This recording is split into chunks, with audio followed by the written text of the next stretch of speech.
Would you like to make your image more unique? I will show you how to add tiny dots to your photos with PhotoDirector.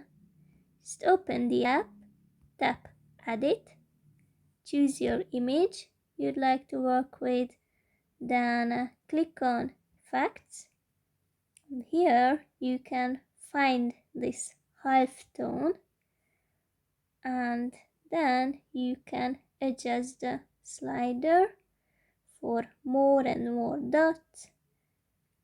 And here we go, I will maximize this, and here we have perfect pop art or retro designed picture. Click on the check mark and save your image. I hope you liked the video and see you in the next one. Have a nice day.